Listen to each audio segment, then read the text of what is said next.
Welcome back, everybody, for another deep dive. This time we're looking at something super interesting. Yeah. It's how research on Hispanics in the workplace can actually, push forward the entire field of management research. It's fascinating stuff. Yeah, and we're going deep on this paper by Herman Agwin, Agwin. like the beer, Oh, okay. and Harry Joe from the Kelley School of Business. Nice. And it's not just about the facts about Hispanics in the workplace. Right. It's really about how studying this specific group can lead to, valuable discoveries for everybody. Yeah, for anyone. Yeah. In management research. You know, one of the things that I think is so cool about this research is that it really bridges the gap between... Between what? Between academic theory Oh. and, real-world practice. Oh, that's such a common problem. It is. Right? It's so often that there's this disconnect 100%. between research and what's happening on the ground. You know what's happening in the real world exactly. Yeah. It's called the science practice gap.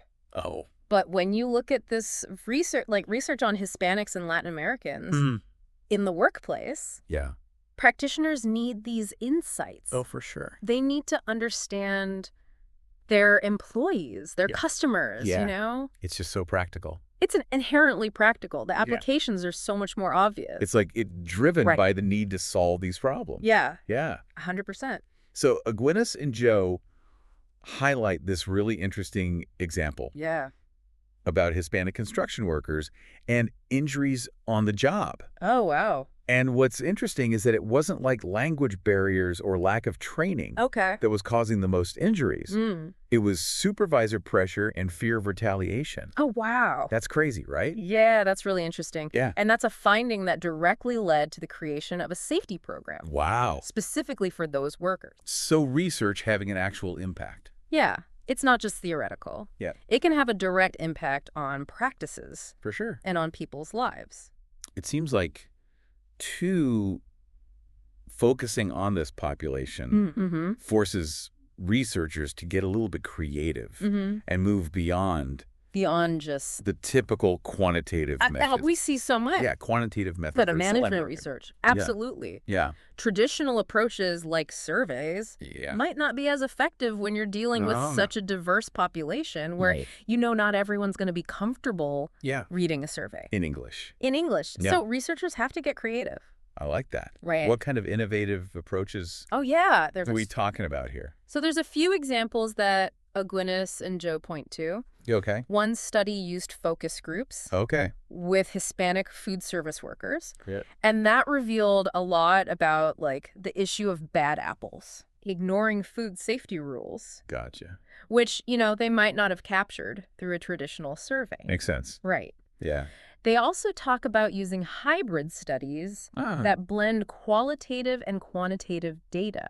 Interesting. Yeah. It's like digging deeper. Yeah. To get that more nuanced understanding. Yeah. One of the examples was Hispanic men caring for their aging mothers. Exactly. Yeah. And they also talk about how researchers kind of adapted their methods to navigate ethical complexities of working with these populations. For sure. In some studies, they blurred the lines between researcher and participant. Interesting. To provide support and build trust. Okay, so it's really the unique challenges of researching Hispanic and Latin American populations are actually pushing researchers to develop more thoughtful and better methodologies. Yeah. Exactly. And that in turn benefits everybody. It's like a rising tide lifts all boats. I love that. Yeah. That's a great analogy. Thanks.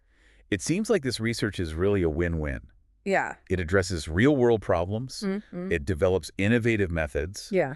And it ultimately leads to better research practices for everyone. Yeah. But, let's face it, getting published is a big deal. For sure. For academics, right? Yeah, absolutely. Does focusing on Hispanic and Latin American populations help with that? It can, actually. How so? Agwinus and Joe suggest that it can kind of open doors in a few ways. Okay. First, there's often easier access to these large secondary databases. Okay. Like government data on federal employees. Yeah.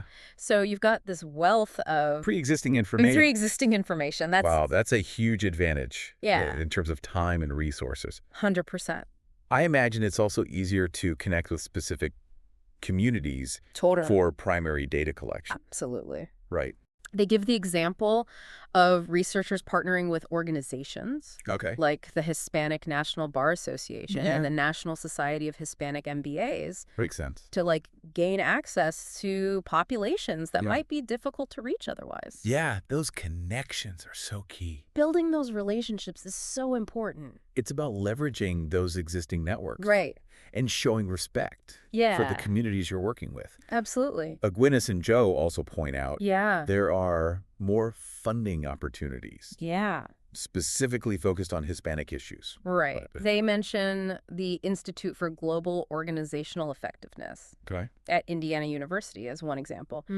But, there are a number of research centers and funding sources dedicated to this area. Yeah. And plus, having researchers with experience working with Hispanic populations can even open doors to additional funding from organizations like the National Institutes of Health.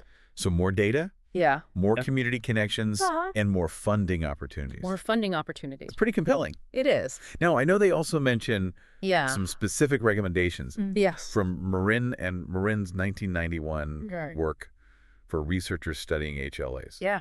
What were those? So Marin and Marin, they outline five key recommendations for researchers. And they really emphasize rigorous translation practices. Right. Like making sure that surveys are truly equivalent across languages. Yeah, for sure. So it's not just about translating the words. Right. It's about capturing those subtle nuances of meaning. It's the meaning. Exactly. Not just the literal word. Exactly. They suggest a process called back translation, where multiple translators are involved, and the survey is iteratively translated and back translated. Wow. Until there are no discrepancies.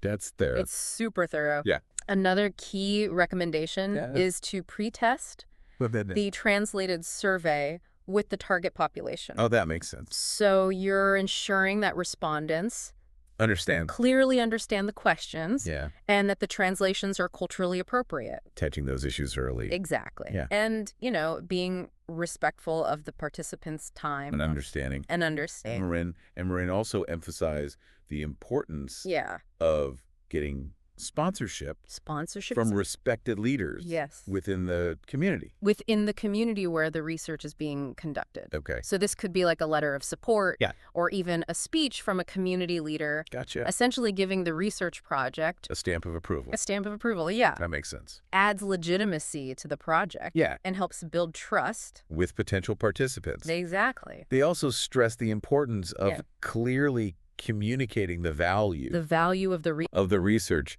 to the participants. To the participants themselves. Yeah, explaining how the study will actually benefit them or their community. It's not just about collecting data. Right. It's about building relationships. Yeah. And showing that you value the community's input. 100%. And finally, they highlight the need. The need for researchers. What a researcher. With cultural understanding and knowledge. Relevant to the study. Makes sense. So, researchers who are bilingual and bicultural are going to be able to connect with participants on a deeper level. For sure. And ensure that the research is conducted in a culturally sensitive way.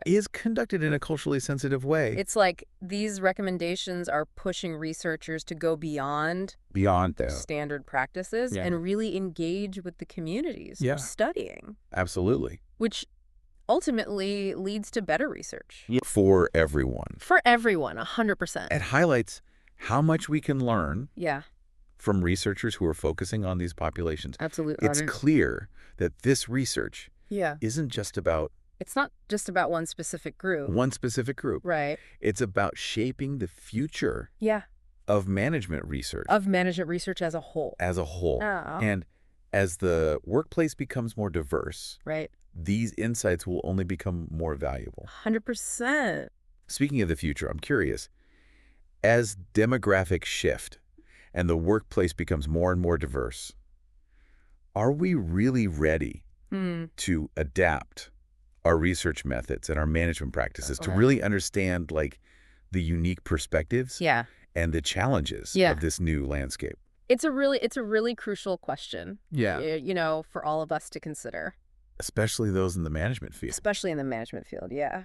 This research really challenges us to think critically about our existing frameworks. Absolutely. And to be open to new and more inclusive ways of understanding. More inclusive ways of understanding. The complexities of the modern workplace. The complexities. It's been a fascinating deep dive. It has been. We've uncovered some really valuable insights. Absolutely. We've seen how this research on Hispanics and Latin Americans in the workplace is not just about understanding a specific population. Right.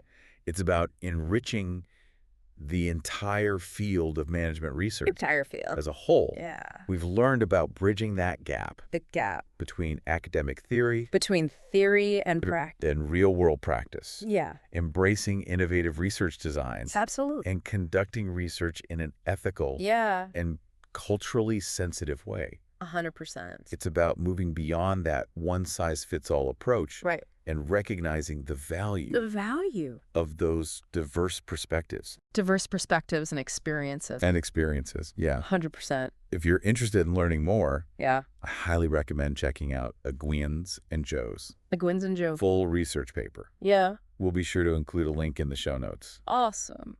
And as always, we encourage you to keep exploring these questions. Keep thinking about it. And share your thoughts and insights with us. Let us know what you think. Until next time. Keep diving deep. Keep diving.